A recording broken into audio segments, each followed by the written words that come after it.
Riviera Palmeraie, commune de Cocody.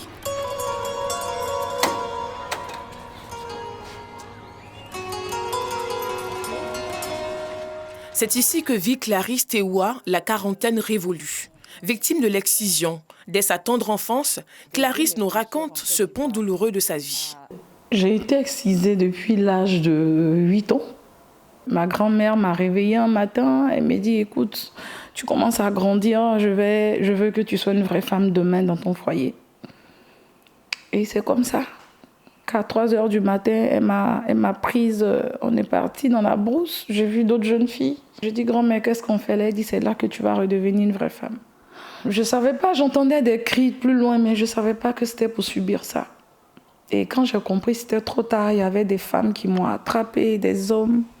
J'avais un seul vieillard, je crois, qui m'avait coincé les pieds. Et les vieilles femmes m'ont coincé, m'ont écarté. On essayait de fermer mes yeux, mais comme j'étais de nature très battante, je mordais les femmes. Et donc, quand la dame a attrapé mon clitoris, le temps qu'elle coupe mon clitoris, j'ai réalisé plus tard que c'était déjà fait. Quand j'ai grandi, j'ai eu trop de complications quand j'ai connu mon premier homme. Et j'ai contracté la première grossesse. C'était des jumeaux. J'ai perdu les jumeaux à 6 mois. Et après, j'ai eu 2 enfants encore qui sont partis. C'était dans la douleur, comme je vous dis. Et après, ça n'a pas marché. Il m'a dit, lui, il ne peut pas garder une femme excisée parce que c'est une malédiction. Depuis 2011, cet épisode n'est qu'un mauvais souvenir pour elle. Cette mère de famille s'est faite restaurer le clitoris grâce à la chirurgie réparatrice. Après la restauration, on ne peut pas s'asseoir. C'est-à-dire on a constamment envie de faire l'amour. C'est comme s'ils ont déclenché quelque chose. Je ne sais pas comment expliquer. Voilà, c'est du bonheur. C'est le bonheur total. Un témoignage qu'elle souhaite partager au monde entier à travers la création d'une ONG appelée ABFEV, Association des femmes victimes de l'excision. Son but, promouvoir la restauration du clitoris. Créée en 2011, l'ONG est devenue la Maison des femmes victimes de l'excision. Ce samedi après-midi, elle reçoit une quinzaine de femmes âgées de moins de 35 ans, toutes victimes de cette pratique. C'est la foire aux questions. Tout se dit, mais surtout, sans tabou. J'ai entendu parler de la restauration, être excisé et puis être restauré. Ça, je n'arrive pas, je ne sais pas comment ça se fait, comment ça va se faire. Bon. Si certaines d'entre elles découvrent la chirurgie réparatrice, ce n'est pas le cas pour cette dame. Elle l'a pratiquée il y a 1 mois et demi et est en phase de cicatrisation. Avant la restauration, vraiment, j'avais honte de mon corps. J'avais très honte, même d'en parler à quelqu'un. Souvent, on est là comme ça, les copines, elles parlent de ça avec... En fait, elles parlent avec plaisir de ça, comment les rapports se passent avec leur mari. Mais j'avais honte. Mais après ma restauration, 1 semaine après, je me sentais femme. Pendant que les échanges se poursuivent dans la salle, une autre survivante, c'est ainsi qu'on les appelle, fait son entrée à l'hôpital militaire d'Abidjan. La démarche rassurante, l'allure fière, Béatrice Touré vient rendre témoignage de sa restauration réussie il y a 1 an. Pour elle, c'est une renaissance. J'ai béni franchement Dieu pour le 11 mars 2020, qui a été vraiment la restauration de ma dignité. Bon, du clitoris d'abord, la restauration de ma dignité, la restauration de ma fierté, la restauration de ma confiance en fait. Parce qu'aujourd'hui, j'ai une grandeur d'esprit en fait. Quand je marche la tête haute, je suis fière de moi. Et quand je marche, quand je vois les femmes, je dis mais elle et moi, nous sommes la même chose. Avant, ce n'était pas le cas. Quand je les vois, je dis mais attends, j'ai honte de moi. On me dit tu es jolie, je suis jolie mais je suis handicapée.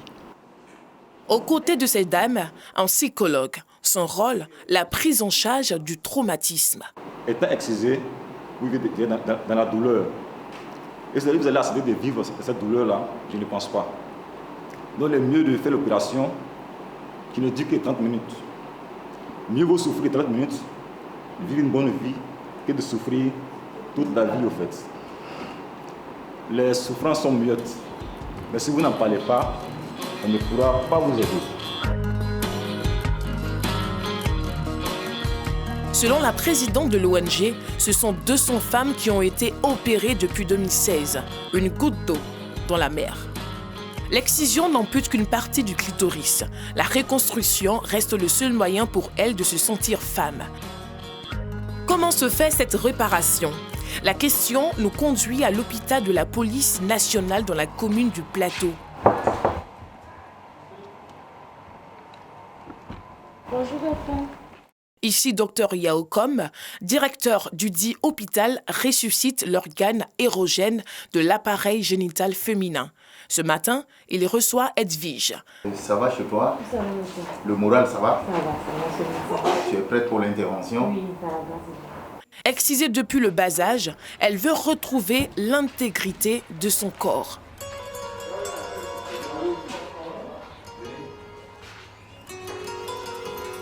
Après analyse du dossier, Edwige est admise au bloc opératoire pour les premiers soins avant l'intervention. Le clitoris, naturellement, il a une longueur moyenne de 10 cm. Et les exciseuses, ne sachant pas ça, ce n'est qu'un tout petit bout qui est apparent. Et c'est ce tout petit bout-là qui va faire à peu près 1 cm, voire 1 cm et demi, quelquefois même moins. C'est ce tout petit bout-là qu'elles vont couper. Là, ce qui reste dedans, c'est ce que nous sortons et nous positionnons.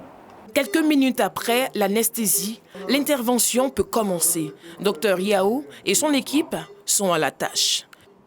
45 minutes plus tard, l'opération est terminée au grand soulagement de l'équipe. Félicitations à tous pour l'intervention.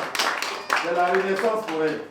C'est un franc succès même, parce que là on se rend compte qu'elle avait un bon clitoris, que les femmes avaient coupé une partie, et l'autre partie c'est encore long, c'est encore opérationnel. Pour Edwige, encore en salle d'hospitalisation, c'est un ouf de soulagement. C'est la renaissance. Moi, je n'ai que dire merci. Merci à Dr Com. Merci à l'ONG ABFR. Et ça va permettre que je pourrai causer avec mes camarades. Et elles vont parler. Et on ne va plus me frustrer, tout ça. La chirurgie réparatrice, encore moins connue en Côte d'Ivoire, coûte environ 500 000 francs CFA, un prix subventionné par l'État et des ONG. Selon la dernière enquête à indicateurs multiples de 2016, 36,7% de femmes sont mutilées en Côte d'Ivoire et le tiers est constitué de jeunes filles de moins de 14 ans. Les zones à forte prévalence restent le nord-ouest avec 75,2%, le nord 73,7% et 62,1% à l'ouest. Au ministère de la Femme, de la Famille et de l'Enfant, le sujet est sur la table. Des politiques de prise en charge des victimes sont en cours de maturation.